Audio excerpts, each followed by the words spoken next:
So I have to, in my mind, raise these questions. Okay, well, what is natural? You know, to go back to natural, we'd have to hold the dam. We'd have to reforest this whole area. You know, we'd have to get rid of the cranberry operations. We'd have to, do a lot of things. And so the point is we need to be somewhat realistic when we manage things. We have to recognize that we as man have made a lot of changes to the landscape. And so we have to use this term natural very carefully. And then one concern I have here too is what is optimum for one species may not be optimum for other species. And this is something that my partner and I have been writing about a lot lately in our academic careers, is that one of our complaints of many agencies, and I was guilty of this for the first 3/4 of my career, is we manage for single species, like sturgeon in this case. Everything is being balanced around trying to create this optimum spawning condition for sturgeon at all times. And this is the graph from the U.S. Geological Survey.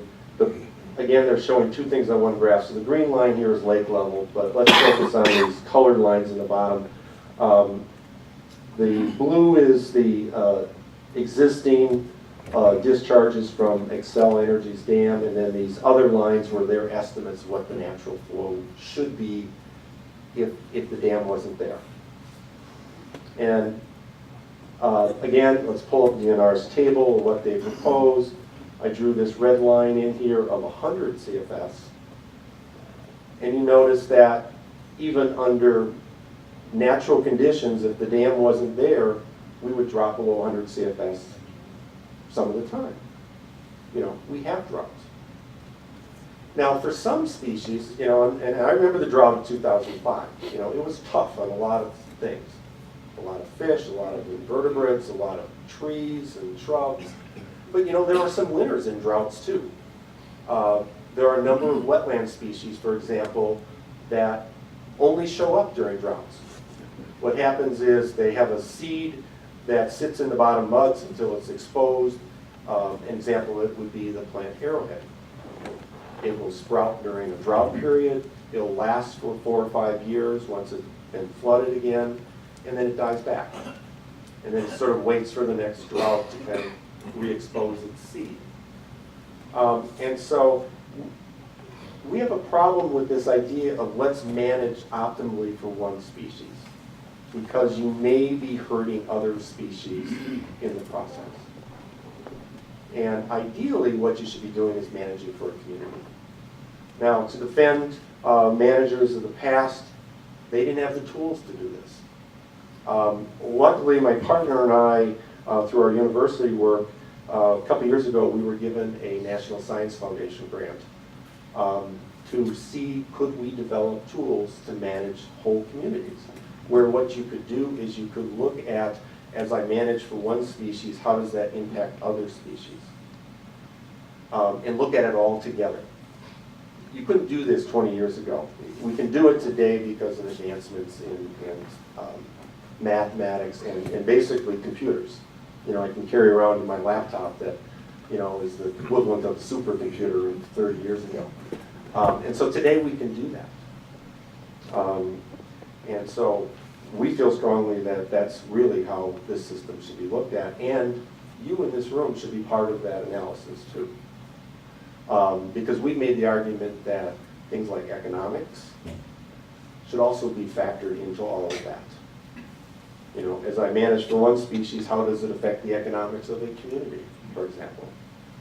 And where we're testing this right now is on the Danube River in Europe, where my partner is working on the reestablishment of 5 species of sturgeon on the Danube River system.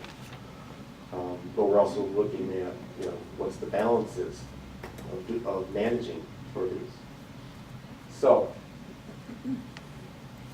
okay. All right, let me talk about some of the impacts that I don't think are addressed well in the environmental assessment. And I'm going to talk about summer ones and then the winter ones. First of all, the Defense Fund asked me to look at what would the impact be on summer water levels of this regime. Again, big, long, confusing plots, too much. So I kind of summarized this, again, another confusing plot here. But these red lines are, what I've done here is I've modeled all 38, I took the 38-year record from Xcel Energy, and that's what these red boxes are for each month. And so here's the winter drawdown, the refill, here's the summer levels, here's the winter. And so, again, the boxes are showing me the variability. How much is it going to vary over that 38-year period? And then what I did is I applied DNR's regime and then sort of replotted things to see how much it would vary. And what we need to do is focus in on the middle here. So I replotted that here. Now, again, my software likes numbers, so nobody can read that except me. This is June, July, August, September. These are matched pairs, so let me put a circle around two of these matches. This is for July. The red is the existing. So this line here, this is the mean of the last 38 years, and here's the range. And this blue is what would the DNR's proposed regime be when I modeled it. And so what we do see is, because we're going from this 40 cubic feet per second as the minimum to raising that to this 80 to 200, we're probably in midsummer going to see a larger range, and we're going to see during drought periods slightly lower water levels by about a half a foot.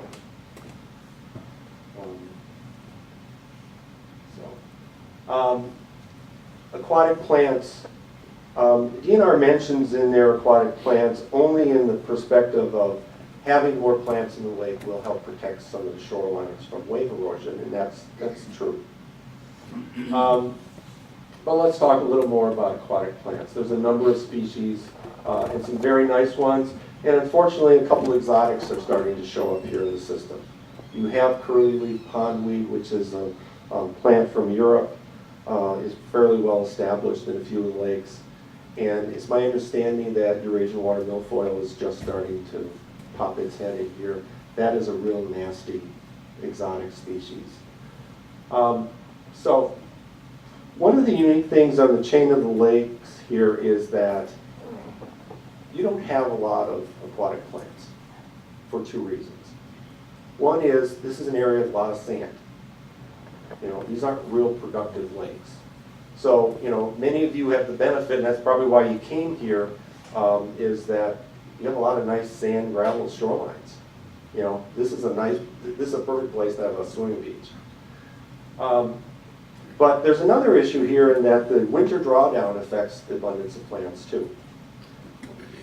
Most aquatic plants live in what we call this littoral zone. And what that means, it's a near shore area where the plants will grow because it's shallow, the light can reach the bottom, and so the plants, you know, have what they need to grow. What happens here on the chain is during the winter we draw the system down at 3.6 feet. And what happens is this near shore zone, any plant that's trying to establish itself during the summer will get killed during the winter. It basically gets freeze-dried during that season. Another thing that's going on is because there aren't a lot of plants there most of the time, you're not getting a lot of organic matter built up in those areas. So you don't get this mucky bottom that we see on a lot of lakes. That muck comes from decomposing plants. And so any plants that do temporarily establish themselves on those exposed flats, it dries up, rolls away as a dust in the middle of winter. And so it helps sort of keep those shorelines clean. So one of the things you're going to see is if we don't have the winter drawdown, is we are going to get more plants established in that near shore zone. And I think we need to just be upfront about that. There's going to be more plants in the lake. Now that has benefits and disadvantages. Now what will happen is I say long-term root systems need to be established. What happens is most of our aquatic plants in lakes actually, while many produce seeds, they mostly grow from their root system. We call them rhizomes. And as those rhizomes get established, they kind of spread out. And so once they're established, what happens every fall is the plant dies back to its root system, and then it re-sprouts from that, sort of like a bulb in the garden. So those plants, once they get established, will be there. Now, because those areas right now in that nearshore zone are void of plants, what's likely to happen is right at the beginning, a lot of pioneer species will probably come in first. It's sort of like if you dig up your lawn and leave a bare spot. The first thing to come in is going to be more of these pioneer species. And so I think we need to be aware of that. And curly-leaf pondweed, Eurasian water milfoil, which are two exotic species, are well-known pioneer species. And so if this water level regime change does take place, I think there needs to be some type of management strategy developed on how you're going to deal with these increased plants. Because in some areas they're going to be a benefit, in some areas they're going to be a nuisance. And that's one of the things that I've seen lacking from the discussion so far. We need to recognize there's always consequences of every action, and there needs to be a plan to deal with those consequences. Now, not everyone's going to see the same level of change. If you're this property owner on Rest Lake and you live on a nice steep shoreline where you see very little exposure during the winter, you're probably not going to see a lot of change. If you're on a wind-driven area where there's a lot of wave action that's going to keep the organic matter out, because plants don't like to grow in pure sand. They need something to live off of. But if you live in some of the shallow bay areas, like, again, I'm using Rest Lake here, not that it's the only place, but if you're in one of these back bays, where you've got a lot of exposed shoreline, it's very flat, those are the areas where you're going to see a lot of aquatic plant growth. And so you're going to see dramatic changes in front of your property.